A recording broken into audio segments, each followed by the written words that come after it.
Hello दोस्तों, आप सभी का स्वागत है सोनू एग्जामिनर यूट्यूब चैनल पे। दोस्तों ये वीडियो आप सभी के लिए काफ़ी ज़्यादा इंपॉर्टेंट रहने वाली है, क्योंकि इस वीडियो में बात करेंगे कि एसएससी जीडी एग्ज़ाम 2025 4 फरवरी को ऑल शिफ्ट 60 क्वेश्चंस को लेकर के, यानी कि 4 फरवरी को आपकी फर्स्ट शिफ्ट, थर्ड शिफ्ट और सेकंड शिफ्ट में जीके जीएस के जो 20-20 क्वेश्चंस आए हैं उन क्वेश्चंस का एनालाइज करेंगे इस वीडियो के अंदर।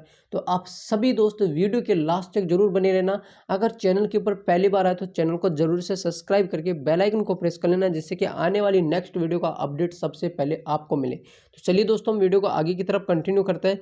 तो देखिए दोस्तों, सबसे पहले मैं आप सभी को बता दूं कि आपका एग्जामिनर जो है आपके पेपर में क्वेश्चंस जो पूछ रहा है बहुत ही इजी क्वेश्चन पूछ रहा है जीएस जीके से। और जीएस जीके को दोस्तों किससे रिलेटेड करके पूछ रहा है? करंट अफेयर से रिलेटेड करके, यानी कि करंट को यानी कि हिस्ट्री के साथ मैच करके, मिक्स करके दोस्तों आप के पेपर में एग्जामिनर क्वेश्चंस पूछ रहा है। तो इसीलिए आपको दोस्तों करंट जरूर पढ़ना है। करंट से आपके पेपर में 2 से 3 क्वेश्चन आ रहे हैं, 2 से 3 क्वेश्चन आ रहे हैं आपके पेपर में करंट से, ठीक है। तो करंट जरूर पढ़ के जाना है। अब देखिए दोस्तों, सबसे पहले मैं आप सभी को बता दूं कि आपने जितना पढ़ा हुआ है उससे बाहर कुछ भी नहीं आ रहा। आपने जितना पढ़ा हुआ है उससे बाहर कुछ नहीं आ रहा जीके जीएस में।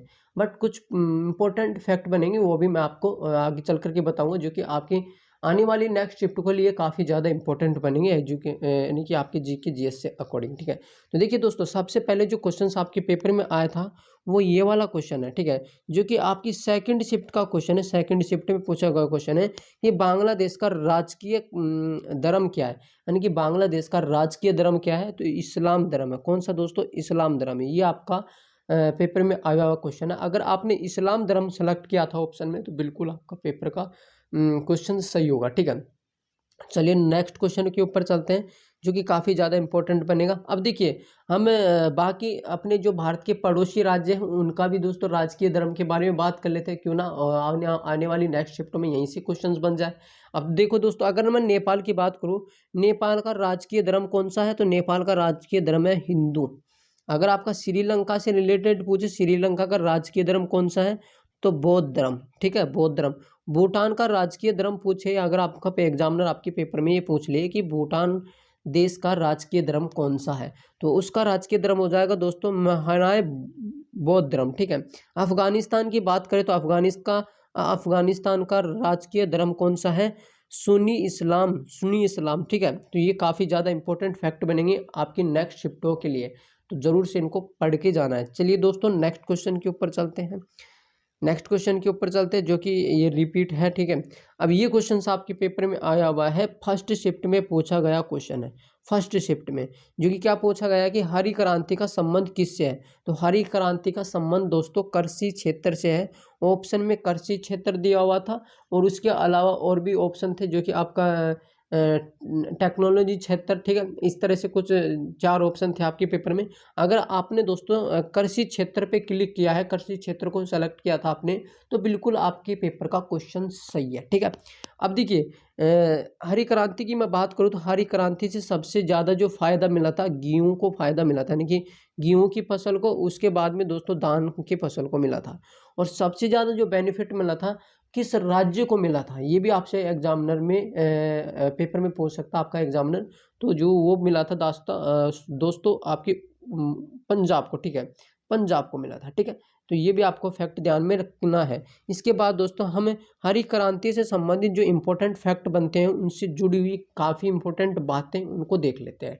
देखिए, अगर मैं बात करूं हरी क्रांति का शुरुआत दोस्तों 1960 में हुआ था, यानी कि 1960 दशक में हुआ था, ठीक है।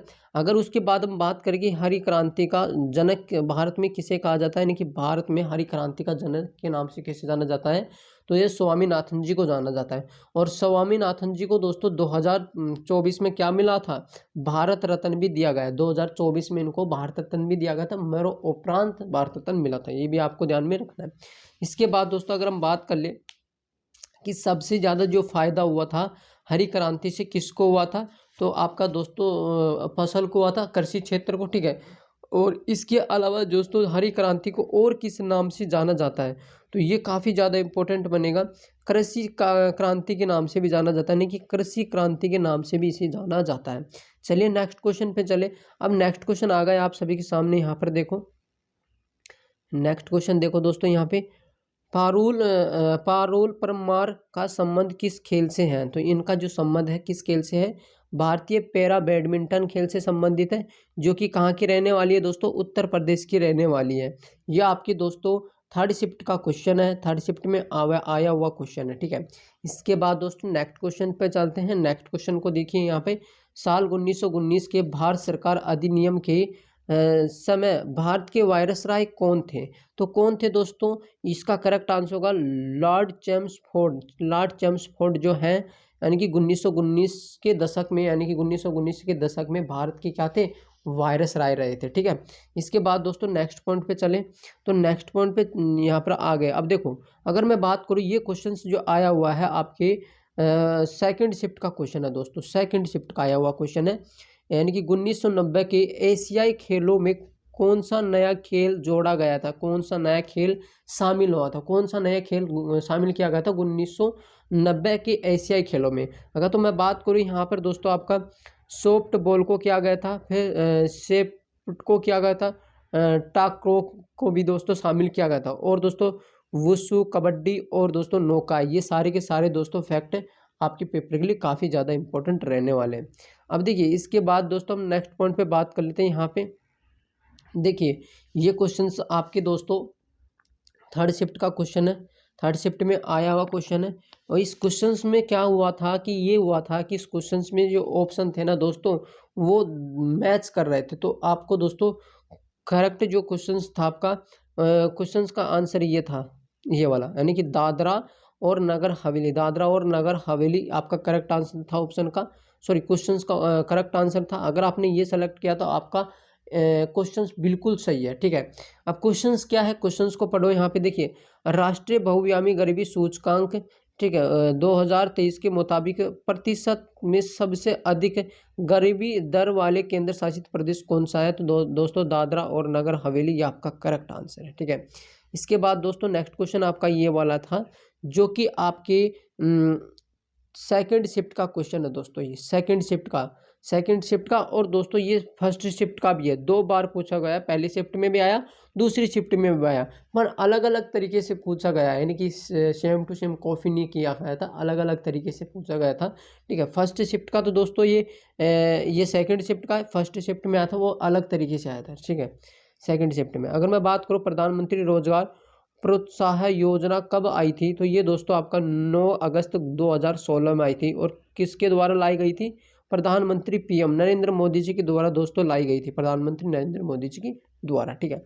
इसके बाद दोस्तों नेक्स्ट पॉइंट पे बात करें, तो आपका ये क्वेश्चन आया हुआ है दोस्तों, थर्ड शिफ्ट का क्वेश्चन है, थर्ड शिफ्ट का क्वेश्चन है दोस्तों ये, यानी कि माइकल फेराडे किस वर्ष विद्युत जनरेटर का आविष्कार किया? तो माइकल फेराडे ने विद्युत जनरेटर का आविष्कार कब किया था दोस्तों? 1831 में, 1831 में किया गया था, ध्यान में रखना।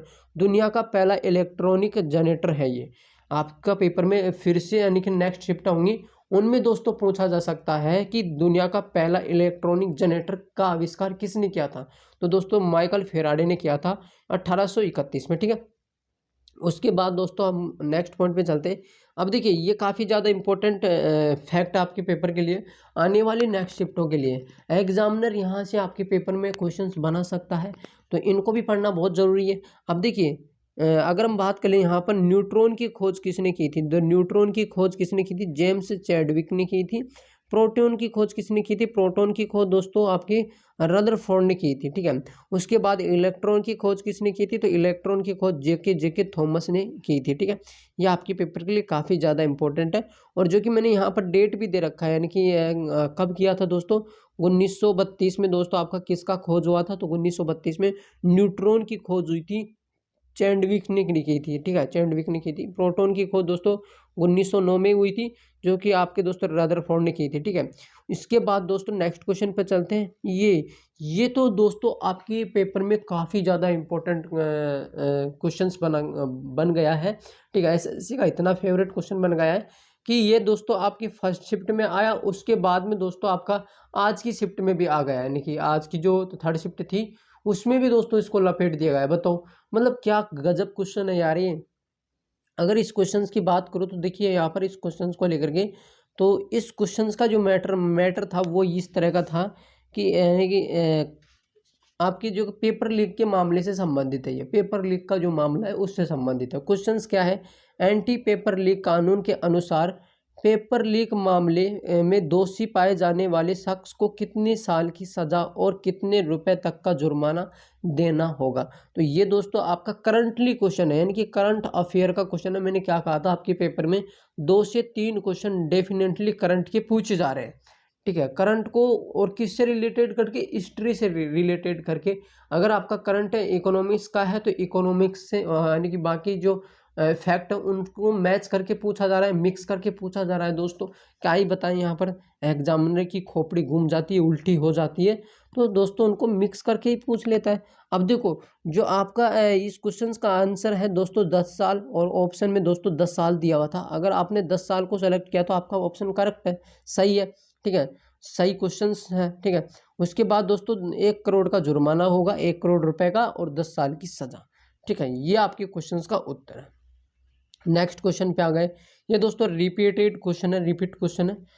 अब इसके बाद दोस्तों हम बात कर लेते हैं यहाँ पर एशियन गेम्स का आयोजन कहाँ पे आयोजित हुआ था। इनका जो आयोजन है नई दिल्ली में किया गया था, नई दिल्ली में, ये आपको ध्यान रखना है। और ये दोस्तों आयोजन किया जाता है, इनका अंतराल कितना होता है, 4 साल का अंतराल होता है, 4 साल में एक बार आयोजन होता है इनका, ठीक है।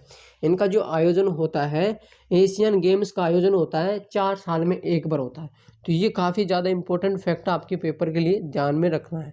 इसके बाद दोस्तों नेक्स्ट क्वेश्चन पे आ गए हम। भारतीय संविधान के किस अनुच्छेद में संघ लोक सेवा आयोग का प्रावधान है, यानी कि यूपीएससी के बारे में आपको बताना है। आपके पेपर में यूपीएससी से रिलेटेड क्वेश्चन पूछा है, यानी कि यूपीएससी का संबंध कौन से आर्टिकल से है वो आपको बताना है। तो आर्टिकल दोस्तों 315 से लेकर के 323 तक दोस्तों इसका आर्टिकल्स है, ठीक है। अब इन 315 से 323 के आर्टिकल्स हैं, उन सभी आर्टिकल्स को इस वीडियो के अंदर आगे चल करके देखते हैं। जो कि भाग 14 यानी कि भाग भाग भाग पूछ लिया आपका, तो 14 दोस्तों हो जाएगा, ठीक है। अब देखिए आर्टिकल्स की अगर मैं बात करूँ तो यहाँ पर देखिए 323 आर्टिकल्स ये रहा, ठीक है। इसमें क्या, इसमें दोस्तों रिपोर्ट के बारे में इंफॉर्मेशन मिलेगी, रिपोर्ट देनी होती है, उसके बारे में अलग अलग जो मुद्दे होते हैं राज्यों से संबंधित, यानी कि लोक सेवा आयोग के अंतर्गत, वो दोस्तों 315 आर्टिकल्स में होंगे, ठीक है। ये काफ़ी ज़्यादा इंपॉर्टेंट फैक्ट है जो कि आप यहाँ पर देखते हुए चलेंगे। इसके बाद दोस्तों नेक्स्ट क्वेश्चन पे आ जाओ। नेक्स्ट क्वेश्चन पे आ जाओ यहाँ पे ये क्वेश्चंस दोस्तों आपके आर्टिकल्स के, इस वाले क्वेश्चंस को देखो। ये दोस्तों आपके सेकंड शिफ्ट का क्वेश्चन है, सेकंड शिफ्ट में आया हुआ क्वेश्चन है, ठीक है। अगर मैं बात करूं शोभना नारायण किस शास्त्रीय नृत्य से संबंधित है, तो इनका संबंध किससे हो जाएगा दोस्तों, कथक से। और अब मैं बात करूं आपसे, अगर आपसे पूछ लिए आपका एग्जामिनर नेक्स्ट शिफ्टों में कि कथक का संबंध किस राज्य से है, तो दोस्तों ये यूपी से संबंधित है। किससे संबंधित हो जाएगा दोस्तों, यूपी से। और जितने भी आपके महाराज हैं, जैसे छंगू महाराज, लच्छू महाराज, बिरजू महाराज, ये सब के सब दोस्तों किसके आदमी हैं, तो कथक शास्त्रीय नृत्य के आदमी है, कथक से संबंधित है, ठीक है। इसके बाद दोस्तों हम नेक्स्ट पॉइंट पे ये बात कर ले। देखो अगर बात करें शोभना नारायण जी को कौन कौन सा अवार्ड मिला था, किस किस अवार्ड से सम्मानित किया गया है, तो अगर मैं बात करूं पद्मश्री से तो 1992 में मिला था। संगीत नाटक अकेडमी पुरस्कार दोस्तों इनको 1999 में मिला था, ठीक है। इसके बाद दोस्तों नेक्स्ट क्वेश्चन पे चले, जो कि अब देखो यहाँ पर ये वाला देखो, सितारा देवी, ये भी काफ़ी इंपॉर्टेंट है जो कि आपके पेपर में पूछी जाती है। सितारा देवी का संबंध किससे, कथक से संबंधित है, ठीक है। अब चलो नेक्स्ट क्वेश्चंस पे चलते हैं। नेक्स्ट क्वेश्चन ये रहा। नेक्स्ट क्वेश्चंस काफ़ी ज़्यादा इंपॉर्टेंट रहेगा। अब देखिए ये क्वेश्चंस है ना, ये अपने आप में बहुत ही ज़्यादा इंपॉर्टेंट है।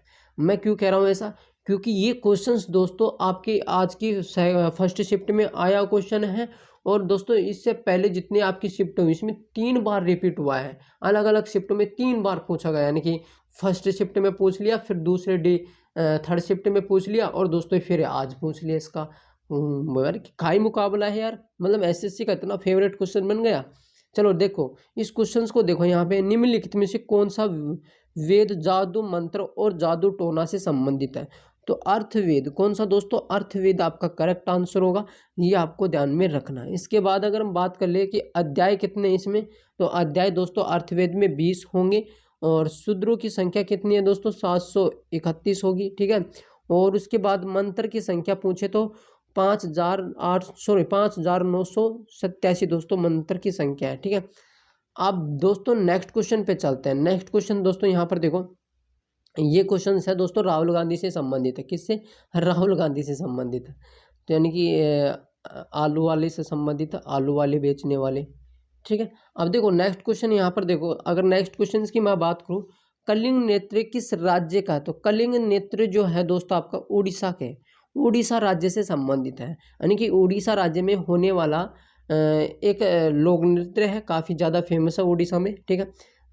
लोक नृत्य, और ये दोस्तों भुवनेश्वर में मनाया जाता है। अधिकतर कहाँ पे मनाया जाता है? भुवनेश्वर में मनाया जाता है, ये आपको ध्यान में रखना है। तो अब देखिए दोस्तों, उड़ीसा से संबंधित जितने भी आपके लोक नृत्य हैं उनको देख लेते हैं, जो कि आने वाले नेक्स्ट शिफ्टों के लिए काफ़ी ज़्यादा इंपॉर्टेंट बनेंगे। अब देखिए अगर मैं बात करूँ यहाँ पर नागा नृत्य, उसके बाद दोस्तों आपका काफ़ी इंपॉर्टेंट पाइका, ये पाइका भी काफ़ी बार रिपीट होता है। और उसके बाद में दोस्तों धनु यात्रा भी काफ़ी ज़्यादा रिपीटेड क्वेश्चन है, रिपीटेड यानी कि लोक नृत्यों में से एक है, जो कि आपके पेपर में बार बार पूछता है एसएससी, चाहे आप जीडी का दे लो या एसएससी का दे लो। एसएससी में जो आप स्टेनोग्राफर, सीजीएल, सीएचएसएल, एमटीएस कोई भी एग्जाम दे लो, ये क्वेश्चन बनते ही बनते हैं। इसके बाद दोस्तों अगर पूछे बोसा रानी, ठीक है, बोसा रानी भी दोस्तों आपका उड़ीसा का एक लोक नृत्यों में से एक है। कर्मा नाच, लोडी, ठीक है, डंडा, गोड़ा, चेथी, ठीक है, ये सारे के सारे क्या हैं दोस्तों आपके खेला। खेलना के बाद में दोस्तों पाला, दसखड़िया, दसखड़िया, गोपालीला, गोपालीला, ये क्या है दोस्तों आपके लोक नृत्य हैं उड़ीसा के। कहाँ के दोस्तों? उड़ीसा के, ठीक है, ये अभी आपको ध्यान में रखना है। इसके बाद दोस्तों नेक्स्ट क्वेश्चन पे चलते हैं। अब नेक्स्ट क्वेश्चन जो आपके पेपर में आया था ना, ये दोस्तों कोशिका से संबंधित है, यानी कि कोशिका से पूछा गया क्वेश्चन है। और ये दोस्तों आपके यानी कि आपके जो को फर्स्ट शिफ्ट में आया हुआ है, सब फर्स्ट शिफ्ट में, और सेकंड शिफ्ट में भी दोस्तों पूछा गया था। सेकंड शिफ्ट में तो ये दोस्तों पूछा गया था कि कोशिका की खोज किसने की थी? रॉबर्ट हुक ने, ठीक है, रॉबर्ट हुक ने की थी। उसके बाद दोस्तों कोशिका की खोज किस वर्ष की गई थी? ये आपसे दोस्तों सेकंड शिफ्ट में आया था, फर्स्ट शिफ्ट में आया था, ठीक है। तो ये दोस्तों यानी कि 1665 में दोस्तों आपके रॉबर्ट हुक ने दोस्तों कोशिका की खोज की थी, ये आपका करेक्ट आंसर रहेगा। इसके बाद दोस्तों यहाँ पर मैंने सारे यानी कि सारे जो भारत की प्रमुख जनजातियां हैं सभी स्टेट की, उनकी सभी स्टेट की प्रमुख जनजातियों को यहाँ पर इंक्लूड किया है। आंध्र प्रदेश से रिलेटेड सारी जनजातियां, क्योंकि जनजातियों के टॉपिक से आपके पेपर में एक क्वेश्चन आ रहा है।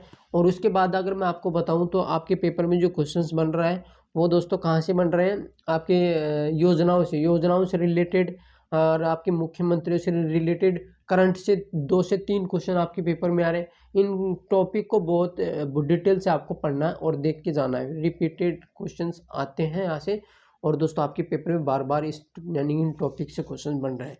ये सारे के सारे मैंने क्वेश्चंस आप करवा दिए हैं मैंने, ठीक है, आप सभी को। तो अगर आपको क्लास अच्छी लगी हो तो एक बार क्लास को लाइक करके दोस्तों के साथ शेयर कर देंगे। फिर मिलते हैं दोस्तों अगली शिफ्ट के वीडियो के साथ में। जय हिंद, वंदे मातरम।